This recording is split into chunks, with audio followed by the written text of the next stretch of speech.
नमस्कार दोस्तों, पाथफाइंडर पर आप सभी का स्वागत है। मेरा नाम है डॉक्टर महिपाल सिंह राठौड़ और आज इस लेक्चर में हम डिस्कस करेंगे भारत सरकार के एक महत्वपूर्ण निर्णय के बारे में। केंद्र सरकार ने आज ये जानकारी दी कि देश के सभी मेडिकल और डेंटल कॉलेजेस में 27% ओबीसी और 10% EWS quota all India seats में लागू किया जाएगा। इसका क्या मतलब है, किस तरह से मेडिकल डेंटल कॉलेजेस की सीट्स भरी जाती हैं और कितने लोगों को इससे फायदा होने वाला है, और ओवरऑल ईडब्ल्यूएस और ओबीसी कोटा अभी तक लागू क्यों नहीं था, इसकी चर्चा हम करेंगे इस लेक्चर में। आइए सबसे पहले बात करते हैं ओबीसी आरक्षण की। देखिए, ओबीसी आरक्षण वैसे 1990s में आ गया था। अगर इसके डिटेल्ड इतिहास को जानना चाहते हैं तो आप इस पर मेरी स्पेशल क्लास को देख सकते हैं, उसका लिंक नीचे पहले कॉमेंट में आपको मिल जाएगा।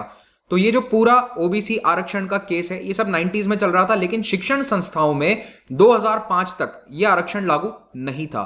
तो संविधान में संशोधन किया गया, 93rd अमेंडमेंट एक्ट लाकर ओबीसी आरक्षण एजुकेशनल इंस्टीट्यूशंस में लाया गया और इसको इफेक्ट देने के लिए, अमली जामा पहनाने के लिए सेंट्रल एजुकेशनल इंस्टीट्यूशंस रिजर्वेशन इन एडमिशन एक्ट 2006 पास किया जाता है पार्लियामेंट के द्वारा। उस समय ये काफी कंट्रोवर्शियल भी रहा था। तब जो यूपीए सरकार थी उसके खिलाफ कई जगह विरोध प्रदर्शन भी हुए थे। इस कानून ने देश के सभी केंद्रीय शिक्षण संस्थाओं में, सेंट्रल एजुकेशनल इंस्टीट्यूशंस और साथ ही साथ आईआईटी और आईआईएम जैसे जो स्पेशल इंस्टीट्यूट्स हैं, उनमें भी 27% ओबीसी रिजर्वेशन को लागू कर दिया। इस कानून को सुप्रीम कोर्ट में चुनौती दी गई और सुप्रीम कोर्ट ने यह फैसला दिया कि केंद्र सरकार ओबीसी को आरक्षण तो दे सकती है, लेकिन जो क्रीमी लेयर है उन्हें आरक्षण के दायरे से बाहर रखा जाए। 2008 में यह फैसला आया था और उसी साल से शिक्षण संस्थाओं में आईआईटी, आईआईएम और जितने भी सेंट्रल इंस्टीट्यूट्स हैं, उन सब में ओबीसी रिजर्वेशन लागू हो जाता है। दूसरी कैटेगरी है ईडब्ल्यूएस रिजर्वेशन की, आर्थिक पिछड़ा वर्ग। इसे आरक्षण दिया गया 2019 के 103rd अमेंडमेंट एक्ट के द्वारा, यानी ये थोड़ा सा नया है, 2.5-3 साल पहले ये कानून लाया गया था। केंद्र सरकार ने इसके लिए एक ऑर्डर जारी किया और इकोनॉमिकली वीकर सेक्शंस को 10% रिजर्वेशन दिया गया एजुकेशनल इंस्टीट्यूशंस में। अब इसका जो बेनिफिट है वो केवल उसे मिल सकता है जो ऑलरेडी एससी, एसटी, ओबीसी या फिर अन्य किसी रिजर्वेशन स्कीम में ना शामिल हो। तो अगर आप इनमें से किसी कैटेगरी में नहीं है और ईडब्ल्यूएस की जो सारी रिक्वायरमेंट्स हैं उनको पूरा करते हैं, तो ही ईडब्ल्यूएस का रिजर्वेशन आपको मिलेगा। अब ईडब्ल्यूएस की एलिजिबिलिटी क्या है उसको हम पहले भी बहुत बार डिस्कस कर चुके हैं। अगर किसी को नहीं मालूम तो प्लीज यहां पर वीडियो को पॉज करके 2 मिनट यहां पर पढ़ लेना, मैं इन्हें रिपीट नहीं करने वाला हूं। बिफोर मूविंग अहेड, आपको इतना सा याद दिलाना चाहता हूं कि अनअकैडमी ऐप पर मुझे इस आईडी पर जरूर फॉलो कीजिए ताकि आपको मेरे स्पेशल क्लासेस की अपडेट्स प्राप्त होती रहे। अभी जो सैटरडे को मेरी स्पेशल क्लास होने वाली है उसके लिंक आपको नीचे कमेंट में मिल जाएंगे, बट अगर आप आईडी पे यहां फॉलो करेंगे तो उसका नोटिफिकेशन आपको मिल जाएगा और इस लेक्चर का पीडीएफ pathfinder_UPSC टेलीग्राम चैनल पर मिलेगा। अगर आप एक यूपीएससी एस्पिरेंट हैं तो अनअकैडमी सब्सक्रिप्शन आपके लिए ना केवल अब क्लासेस लेकर आता है, बल्कि मेंस, प्रीलिम्स की टेस्ट सीरीज, ऑप्शनल की क्लासेस और ऑप्शनल सब्जेक्ट की टेस्ट सीरीज भी यहां पर अब अवेलेबल है। आप कहीं पर भी जाकर ये सब कुछ अवेल करेंगे तो आपको बहुत कॉस्टली पड़ेगा, बट यहां पर it is available to you for 49,680 rupees और ये प्राइसेस केवल जुलाई तक हैं। अगस्त में प्राइस हाइक होने वाला है 1 अगस्त से। तो याद रखिए कि आप महिपाल कोड यूज करेंगे तो आपको ये 10% डिस्काउंट भी यहां पर प्राप्त हो जाएगा। तो अभी 29 जुलाई को भारत सरकार ने और प्रधानमंत्री जी ने ये अनाउंस किया कि 27% ओबीसी और 10% रिजर्वेशन ईडब्ल्यूएस का जो होता है वो ऑल इंडिया कोटा स्कीम में मेडिकल और डेंटल कॉलेजेस में लागू कर दिया जाएगा। ये रिजर्वेशन कोटा इसी साल के सेशन से, यानी कि 2021-22 वाले सेशन से ही एडमिशंस में लागू होगा। तो अभी जो आने वाले हफ्तों में एडमिशंस होंगे उसमें ये इंप्लीमेंट हो जाएगा और ये ऑल इंडिया कोटा स्कीम के तहत है। अब इसका क्या मतलब है मैं आपको बस कुछ ही मिनट में समझा दूंगा। अभी के लिए बस ये याद रखो कि मेडिकल कोर्सेज में सिर्फ एमबीबीएस की डिग्री नहीं है, बल्कि मास्टर्स डिग्री भी यहां पर शामिल है, डेंटल के कोर्सेज भी शामिल है, डेंटल का मास्टर्स भी है और जो अन्य डिप्लोमा कोर्सेज होते हैं सभी कुछ इन मेडिकल कोर्सेज में आ गए और यहां पर अंडर ग्रेजुएट और पोस्ट ग्रेजुएट दोनों कोर्सेज हैं। अब ये ऑल इंडिया कोटा स्कीम होता क्या है? देखो, 1986 में एक स्कीम चालू करी गई थी केंद्र सरकार के द्वारा सुप्रीम कोर्ट के निर्देश पर कि जितने भी देश के मेडिकल और डेंटल कॉलेजेस हैं उनकी सीटों को 2 हिस्सों में विभाजित कर लो। तो मान लो कि पूरे भारत में जस्ट इमेजिन कि 1000 सीट हैं, ठीक है, 1000 नहीं है, ज्यादा है, बट एक बार के लिए इमेजिन कर लो, कैलकुलेशन आसान रहेगी। तो अगर 1000 मेडिकल सीट हैं तो उस वक्त सुप्रीम कोर्ट ने कहा था कि इनमें से 15% सीटें यानी कि 150 सीटें केंद्र सरकार के एक एग्जाम के द्वारा भरी जाएंगी और बाकी की 850 सीट्स पर राज्यों का अधिकार होगा। तो 850 यानी 85% सीट्स स्टेट्स भरेंगे और 15% सेंटर। इसी घोषणा के बाद से एक all India pre medical test की शुरुआत हुई, जिसको पहले AIPMT कहा जाता था और अब उसका नाम बदलकर नीट हो चुका है। तो नीट यूजी का एग्जाम होता है अब एमबीबीएस में दाखिले के लिए। तो ये स्कीम तय करी गई थी 1986 में, ठीक है। 15% केंद्र सरकार, 85% राज्य सरकार। पोस्ट ग्रेजुएट कोर्सेज में ये विभाजन 50-50% का था। तो यहां तो बिल्कुल सिंपल है, 50% सेंट्रल का कोटा, 50% स्टेट्स का। इस ऑल इंडिया कोटा को रखने के पीछे लॉजिक क्या है? बिल्कुल सिंपल सा है कि देखो, देश के जो बच्चे हैं वो अपने ही राज्य नहीं बल्कि दूसरे राज्यों के भी बेस्ट मेडिकल कॉलेजेस को चूज कर सकें।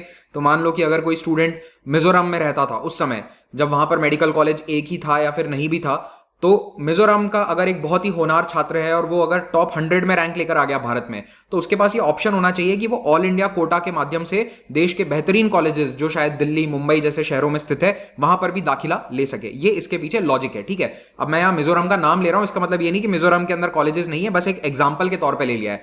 तो कुल मिलाकर इसका लॉजिक आपको समझना जरूरी है कि देश के छात्रों को बेस्ट मेडिकल कॉलेजेस में पढ़ने का मौका मिले, इसीलिए ये ऑल इंडिया कोटा जारी किया गया था। तो राज्य जो है वो अपने स्तर पर इन 85% सीट्स में अपना स्टेट वाइज रिजर्वेशन दे देते थे और ये 150 सीटों पर या फिर 15% सीटों पर केंद्र सरकार को आरक्षण देना होता था। अब आप सब इस बात से तो अवगत होंगे कि भारत में आजादी के तुरंत बाद शेड्यूल कास्ट और शेड्यूल ट्राइब, अनुसूचित जाति और अनुसूचित जनजाति को आरक्षण दे दिया गया था। ओबीसी आरक्षण बहुत बाद में मिला है, लेकिन यहां पर ये दो आरक्षण लगभग भारत के आजाद होने के बाद से ही है। तो इस ऑल इंडिया कोटा में 2007 तक कोई आरक्षण नहीं था। ये वाले जो आरक्षण जो बाकी सभी जगह दिए जाते हैं, ये तक 2007 तक इन सीटों में नहीं दिए जाते थे। 2007 में सुप्रीम कोर्ट ने एक फैसला दिया और कहा कि एससी और एसटी रिजर्वेशन आपको देना होगा ऑल इंडिया कोटा में मेडिकल सीट्स पर। तो ये उसके बाद से ओबीसी कोटा की भी डिमांड आने लग गई कि जब कानून पास हो चुका है 2005 में, तो उसके बाद से 2006 में, तो उसके बाद से ओबीसी कोटा भी दिया जाना चाहिए। लेकिन अगेन ये जाता है कोर्ट्स में, चैलेंज होता है और अल्टीमेटली सरकार को एक कानून बनाना पड़ता है। सेंट्रल एजुकेशन इंस्टीट्यूशंस रिजर्वेशन इन एडमिशन एक्ट 2007 में यह कानून बनाया जाता है और इसके तहत सभी केंद्रीय शिक्षण संस्थानों में, उच्च शिक्षण संस्थानों में 27% ओबीसी आरक्षण देना तय होता है। इसके बाद से जितने भी केंद्रीय शिक्षण संस्थान या सेंट्रल यूनिवर्सिटीज हैं उनमें यह आरक्षण लागू हो गया। फॉर एग्जाम्पल दिल्ली का सफदरजंग अस्पताल और Lady Hardinge Medical College, AMU, BHU, इन सब में यह लागू हो जाता है। लेकिन जो राज्य सरकारों के अधीन मेडिकल और डेंटल कॉलेजेस थे, जहां पर 15% सीटें इस ऑल इंडिया कोटा से जा रही थी, वहां पर यह आरक्षण तब भी लागू नहीं किया गया। और पिछले 12-13 सालों से यह डिमांड थी कि इस एआईक्यू के अंदर भी यह कोटा लागू किया जाए। तो अब सरकार ने न केवल ओबीसी बल्कि ईडब्ल्यूएस कोटा को भी इस 15% एआईक्यू वाले कोटे में लागू कर दिया है। तो अब जो 50% पीजी सीट्स हैं और 15% अंडर ग्रेजुएट सीट्स हैं, उन दोनों में ईडब्ल्यूएस और ओबीसी कोटा लागू होगा। वैसे इसका बैकग्राउंड भी आपको बता देता हूं। इसका भी एक केस चल रहा है सुप्रीम कोर्ट में और सुप्रीम कोर्ट ने सरकार को कुछ ही दिन पहले डांट भी दिया था कि आप ये कोटा लागू क्यों नहीं कर रहे हैं, ओबीसी वाला, इतने साल हो चुके हैं। तो सरकार को ओबीसी कोटा तो लागू करना ही पड़ता और साथ साथ में सरकार ने ईडब्ल्यूएस कोटा भी लागू कर दिया ताकि यहां पर भी लोगों को वेट ना करना पड़े और 7-8 साल। तो ये दोनों ही कोटा एक साथ लागू कर दिए गए। अब एक यहां पर हमेशा कंफ्यूजन बना रहता है कि राज्यों की ओबीसी लिस्ट अलग होती है और केंद्र सरकार की अलग। तो इस आरक्षण के लिए कौन सी लिस्ट लागू होगी? तो यहां पर सेंट्रल लिस्ट लागू होने वाली है। स्वास्थ्य मंत्रालय का मानना है कि एमबीबीएस के दाखिले में 1500 स्टूडेंट्स को ओबीसी आरक्षण का बेनिफिट मिलेगा। पीजी के दाखिले में 2500 स्टूडेंट्स को यह बेनिफिट मिलेगा। ईडब्ल्यूएस में, एमबीबीएस में 550 और पोस्ट ग्रेजुएशन में ईडब्ल्यूएस के 1000 छात्रों को इस रिजर्वेशन का फायदा मिलने वाला है।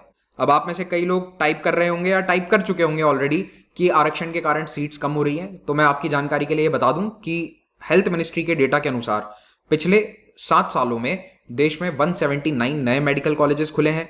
एमबीबीएस सीट्स की संख्या 54,300 से कुछ बढ़कर 84,650 हो चुकी है और पीजी पोस्ट ग्रेजुएट सीट्स की संख्या 30,000 से बढ़कर 54,000 हो चुकी है। बेसिकली एमबीबीएस सीट्स 80% और पीजी सीट्स 56% बढ़ चुकी हैं। तो इसका मतलब है कि सीट बढ़ी है, तो ऐसा नहीं है कि सीट कम हो रही है। हालांकि इसके बावजूद भारत में मेडिकल सीट्स अभी कम है, क्योंकि WHO के अनुसार देश में, किसी भी देश में प्रति 1000 की आबादी पर एक डॉक्टर होना चाहिए, लेकिन भारत में प्रति 1456 की आबादी पर एक डॉक्टर है। यानी कि अभी भी हमारा रेशियो ऑलमोस्ट 1:1500 है, जो कि 1:1000 होना चाहिए। तो उम्मीद करते हैं कि देश में और नए मेडिकल कॉलेजेस खुलेंगे और देश और तरक्की करेगा। अगर आप यूपीएससी के एस्पिरेंट हैं तो भारत के बेस्ट एजुकेटर्स अनअकैडमी पर लाइव पढ़ाते हैं। यहाँ पर बहुत सारी फ्री स्पेशल क्लासेस होती हैं, उनको आप डेली देखा कीजिए, उससे आपकी प्रिपरेशन को बहुत बूस्ट मिलने वाला है। और अगर आप एक स्ट्रक्चर्ड तरीके से पढ़ाई करना चाहते हैं तो फिर प्लस या आइकॉनिक में से कोई एक सब्सक्रिप्शन अवेल कर लीजिए। आइकॉनिक सब्सक्रिप्शन में आपको पर्सनल गाइडेंस दी जाएगी मेंटोर्स के द्वारा, ये इसका बेनिफिट है। जो भी कोर्स आप लें उसमें आपको 10% डिस्काउंट मिल जाएगा if you use this code Mahipal. Optional के कोर्सेज भी यहाँ पर अवेलेबल हैं, लेकिन सबसे बेस्ट यही होगा कि ऑप्शनल और जीएस का जो कॉम्बो कोर्स है उसे आप अवेल करें, क्योंकि उसमें आपको बहुत बेनिफिट्स मिलेंगे, जैसे कि extended validity, free test series, EMI option पर कोर्स को ले सकते हैं और 20 किताबों का जीएस की किताबों का सेट, हिंदी या इंग्लिश जिसमें भी आप चाहें फ्री मिल जाएगा।